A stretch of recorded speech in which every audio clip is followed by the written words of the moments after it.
Hello students, welcome back to our biology class.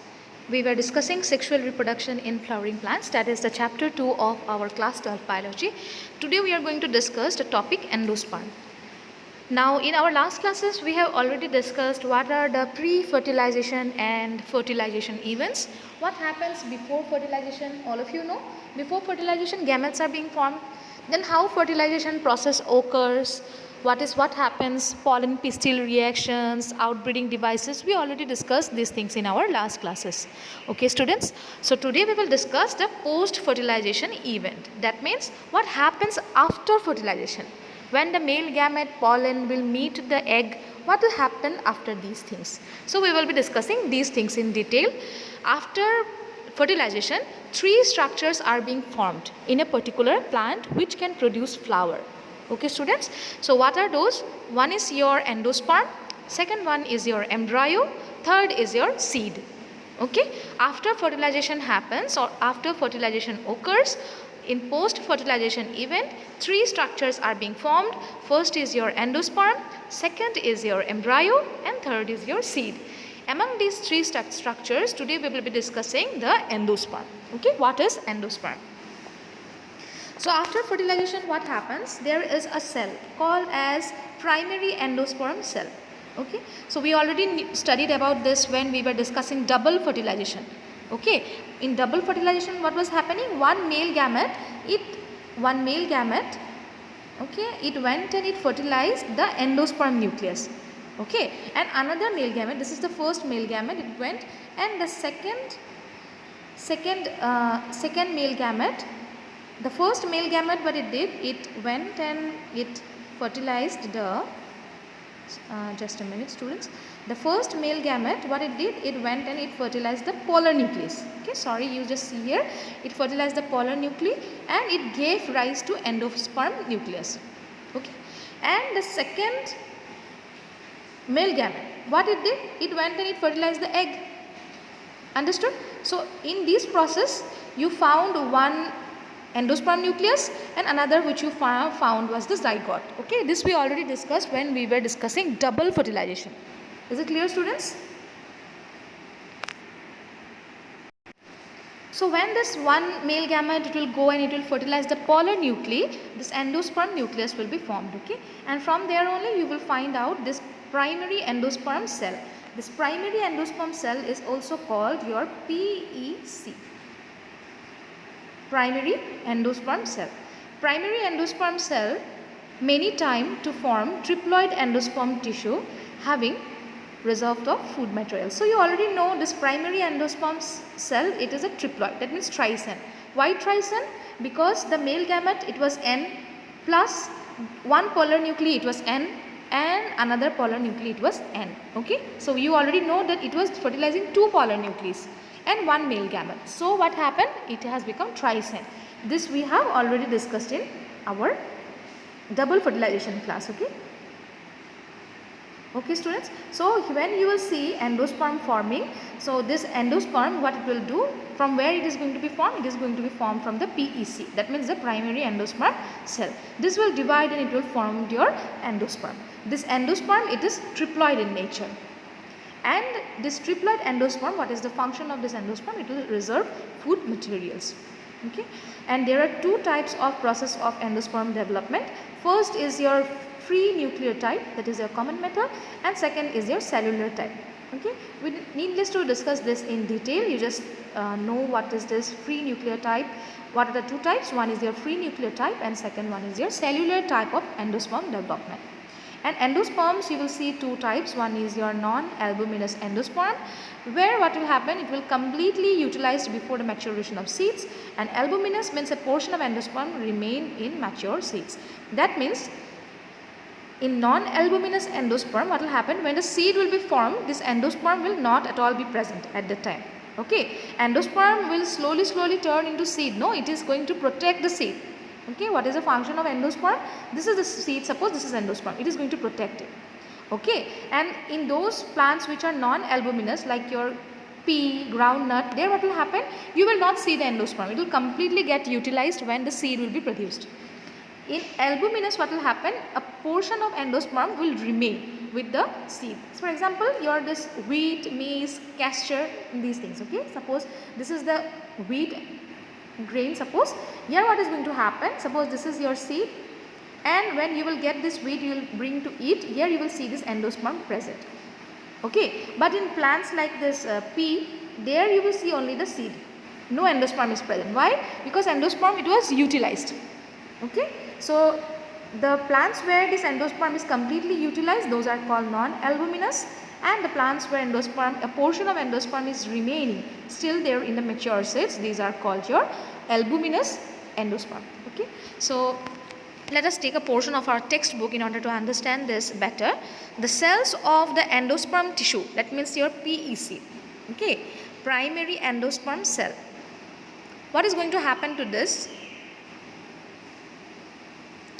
It is filled up with reserve food materials, okay, and it is used for the nutrition of the development of embryo. Why this endosperm is formed? Because endosperm can store food. This food will be used by the embryo. Is it clear, students? It will be used by the embryo. In the most common type of endosperm development, the primary endosperm nucleus, PEN means primary endosperm nucleus. What it happens? It will undergo successive nuclear division. Okay, only the primary endosperm nucleus, it will undergo successive nuclear division to give rise to your free nuclei. This stage of endosperm development is called free nuclear endosperm. Here you found out one type of development, that is your free nuclear type. Here what will happen, the primary in this free nuclear type development of endosperm, it is also called common method. Here what is going to happen, suppose this is your endosperm, okay, so this is your endosperm nucleus. This we also call primary endosperm nucleus. So what will happen, this primary endosperm nucleus is going to divide. Okay, it is the only portion which will divide. Okay, and it will give rise to free nucleus. Free nucleus. Okay, so that's why it is called free nuclear type of endosperm development. So this is the way how free nuclear endosperm is produced. After that, after forming this free nuclear endosperm, what is going to happen? Cell wall, it will be formed slowly outside. Okay, subsequently cell wall formation occurs, and now the endosperm, it will become cellular. Earlier the endosperm was only a nucleus. Okay, now it has become a cellular endosperm. The number of free nuclei formed before cellularization varies greatly. First, what is going to happen? First, this PEN, primary endosperm, it is going to give rise to one nucleus. Okay, and this nucleus will divide and it will give rise to many nuclei. Okay, it will give rise to many nuclei. These nuclei are going to remain together. Okay, so if you see here also, many nucleus will be there. Okay, you can see many nucleus are there. So this is called free nuclei. This is also one nucleus, this is also one nucleus, this is also one nucleus. From one nucleus, many nucleus are formed. Okay, all of them will be together. Understood? So how many nucleus will be formed here? It will depend upon the type of the plant. Is it clear? And slowly what is going to happen? Outside them, this cell wall will be formed. Slowly, this will be slowly. Okay, now this is in the nuclear stage. When this will combine, it will become cellular stage. Is it clear, students? So slowly what is going to happen? Here cell wall will be formed outside and it will come to a cellular stage. For example, you see this coconut.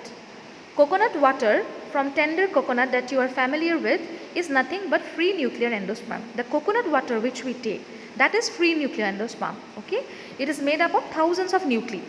That coconut water which we take from tender coconut, tender means it's a young coconut, okay, not that old one, that we will be taking or eating or drinking, that is nothing but it is a free nuclear endosperm. That means it is made up of thousands of nuclei. And the surrounding white kernel is the cellular endosperm. So for this, if you see this diagram, it will be more clear for you. See, in this, suppose this is a coconut and if you have cut it, this water, it is free nuclear endosperm. Okay, and this white color, this is cellular endosperm. As you have already got this endosperm, it is of two types now, free nuclear type and cellular type. This coconut water, it is free nuclear endosperm. See, this coconut water is free nuclear endosperm, okay, free nuclear endosperm, and this coconut Kernel meat, that white color one, no, which we eat in coconut, that is your cellular endosperm. Okay, and this embryo you see, it is here. Okay, that embryo only, it is going to grow and slowly it is going to give birth to a new plant. Is it clear? And this is your shell. Outside it is your coconut shell. So these two together, these two forms endosperms, that is your white color portion and your water. This water, it is called free nuclear endosperm. Why it is called? Because it consists of thousands of nucleus, and this white color, it is called kernel meat. Okay, or it is also that type of formation of this kernel meat, it is cellular endosperm. Since we already got, there are two types of endosperm development. One is free nuclear type and one is cellular type. Here in coconut you can see both together. Endosperm may either be completely consumed, developing the embryo, as I told in pea and all what has happened. While developing the embryo, the whole endosperm is being completely used. Okay, it is completely used, as endosperm is the store of food. The seed, it takes the whole endosperm. Those kind of plants are called non-albuminous. For example, your pea, groundnut, beans. Okay, before the seed maturation, or they take everything, and these are called non-albuminous. And the others in which you can see endosperm is still there after the plants or the seeds have been developed. After the seeds are developed, then also endosperm is there little bit. Those are called your albuminous. Is it clear?